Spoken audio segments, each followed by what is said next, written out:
All right, here we go. Don't be a stooge. Ask Euge. I don't know what version it is. You guys got to keep track of the numbers for yourselves. I'm not so strong on the numbers game, but I have goals. One of which is to become a circuit court judge or an actor like Robert De Niro. Yes, I stole that from Martin Short. Anyway, listen, Dustin Poirier just got arrested drunken in the airport. And once again, this is somebody shot me a question. It's like, how many hip hop records can you make? If you're not ready for retirement, it's like doing a threesome. You got to talk about this stuff. You got to plan it. You got to be meticulous about planning it, because all of a sudden, everything that's framed your entire universe for the entirety of your life, especially if you've been wrestling since you were 5 years old, it comes crumbling down like a wall of wet sand. You will find yourself at odds with life.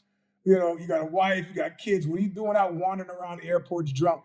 Look, you probably flew. They gave you something on the airplane, but hats off to you, buddy, for asking for help because you need it.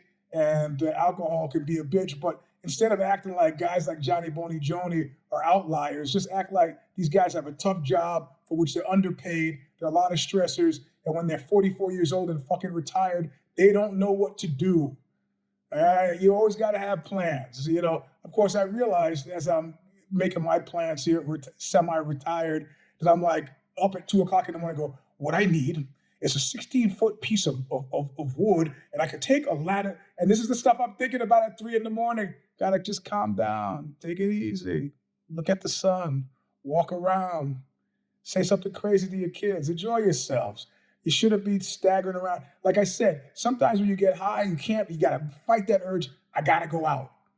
Get a lawn chair, sit. Like during COVID, and I invited some, Mike Patton was like, Eugene, guys, come on over, man. We'll hang out. We'll look at the pond. I got some fish in the pond. Simple things, baby steps. So that's not really a question, but you asked what advice would I would give, and I wish that all of the charity that's extended to the non-negative UFC fighters would also get extended to the negative UFC fighters, right?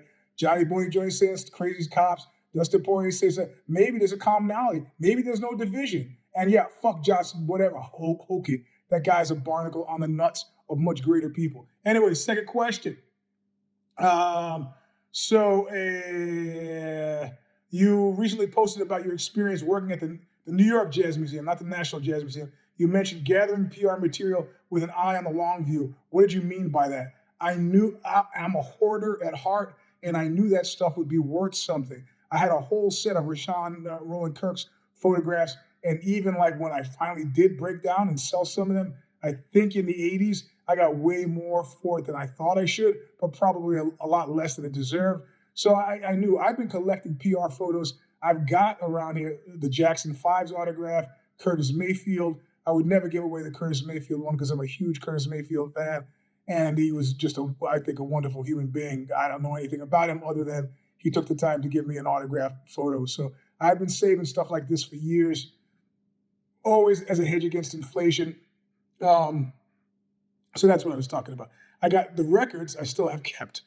Those I won't sell, but the PR photos, it dawned on me, even at the age of 14, that they would be worth something. So that's what I'm talking about. So what's another one here? Oklahoma woman contracted herpes after a worker at her local Arby's restaurant spat in her food. Upon reviewing the store's surveillance footage, police charged the store manager with felony poisoning with intent to injure. Are you personally always polite to the people serving your food? And is a roast beef sandwich the worst way to acquire an STD? It's not the worst way. It's probably the least fun way to get an STD. But I'm always deathly polite to people serving my food.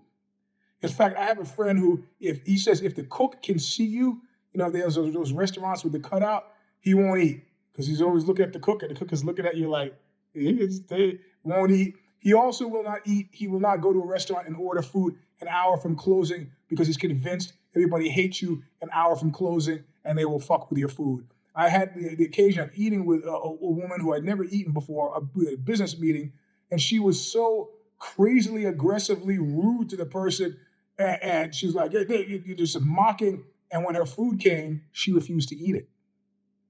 putting me in a quandary where I had to do the heavy lift. Now, as a kid of divorce, I hate to fix emotional situations. All those years of walking around on eggshells and trying to, get mom and the stepdad to stop fighting and all that. Nah, fuck that.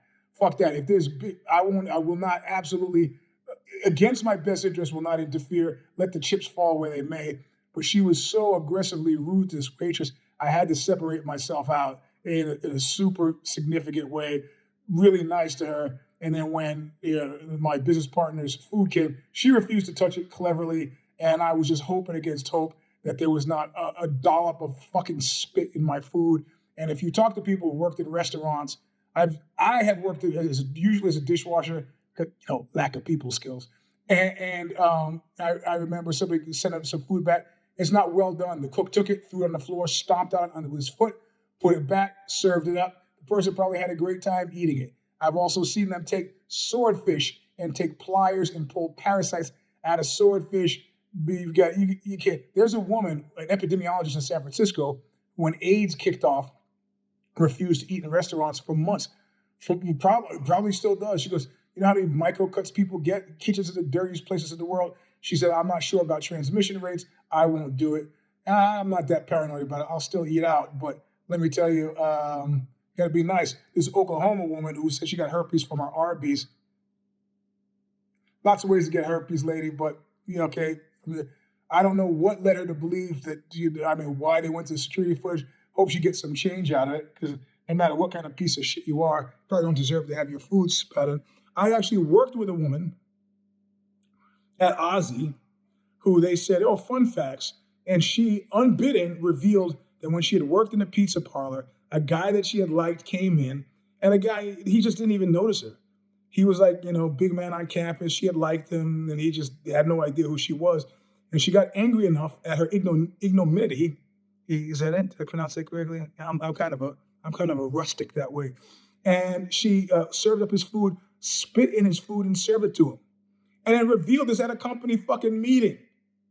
She works for a big British newspaper now. I don't need to divulge her name, but I thought that was the kind of dirty pool that I would never, ever, ever, ever. Like Sir Mix-a-Lot said, if you ain't got game, then let her leave your world.